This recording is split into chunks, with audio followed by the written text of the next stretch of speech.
Alright, so real quick, I'm going to be showing you guys all the different compressors we have in Ableton. These are all of them. The compressor, the GlueCompressor, the multiband dynamics, aka the multiband compressor, and the limiter. I'm going to teach you how to use all of them real quick, except for the multiband compressor. That one is more for advanced compression. So, deleting that one real quick, I just want you guys to know it exists. Alright, I'm going to teach you guys all the controls on the compressor real quick. Alright, so at the top left here, we have the ratio. Turn that to the right to turn it up, turn it to the left to turn it down. 1 to 1 is as low as it goes. If you want it to go the other way, you're going to want to use an expander. Then there's the attack and release here, and the auto release button, if you don't like setting the release yourself. Then you can change the threshold here. You can open up some different settings down here as well. You can change the look at it here, the knee, the type of algorithm. You can get a different view of it as well. I like this one. You can change the threshold here, the output. You can change the mode. It could be peak, RMS, expansion.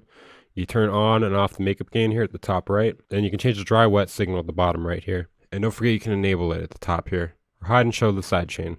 Next we have the GlueCompressor. It's set up fairly similarly. As you can see, there's a attack and release ratio, threshold, makeup gain, still auto makeup gain. There's a soft clip which changes the wave distortion. If you're ever curious about any of these, you can read the tooltip at the bottom left here. You can change the range of the compression down here on the GlueCompressor, as well as the dry wet signal. Then we have a limiter, which is set up fairly simply. You just change the input, and then you have a look at it here, and then you got your release, and you got your ceiling. Not much to it. Okay, now I'm gonna show you guys the application of it in a song. Alright, if you guys saw my basic EQ lesson, I also used this beat in that one. So we're going to use the same beat and the same changes from it. So let's listen to the song and see how we can apply compression to this.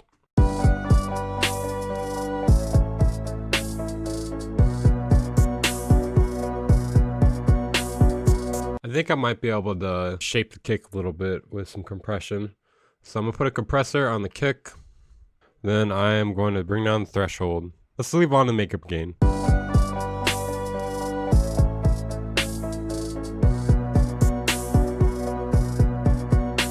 So as you can see, I brought down the threshold and I started playing with the ratio. I'm honestly just going to move around the settings till it starts sounding good. It's kind of hard to really explain what to do on a compressor when you're shaping a sound. You just play around with it, but you have to know what you're going for first.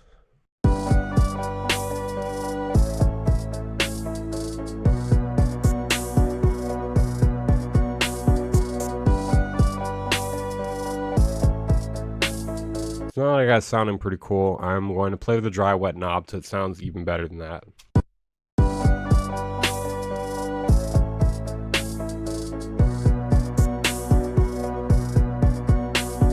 Right about there sounds perfect for me. That's one use for compression. Another way to use it, we can use it to make our song a little bit louder. So I'm going to check it out in clip view real quick. And I'm going to see what it peaks at. We can check that out in the bottom right here, kind of middle bottom right. You can refresh it a few times if you want. Honestly, you don't want to refresh it while you're letting the song play if you're trying to figure out what it peaks at.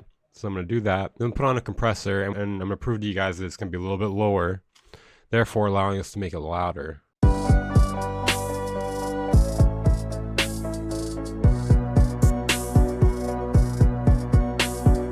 Okay, so about negative 1.42.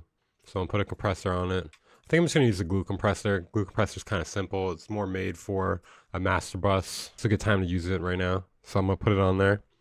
And I'm going to use no makeup gain. I'm just going to try getting in a little compression. Maybe we'll make it sound a little bit better too. So I think a good way to approach this is you bring down the threshold and let it activate a little bit. And then you mess with the attack release settings until you get the timing sounding right. And then you mess with the range if it sounds too strong. And then if it still sounds too strong, use the dry/wet signal.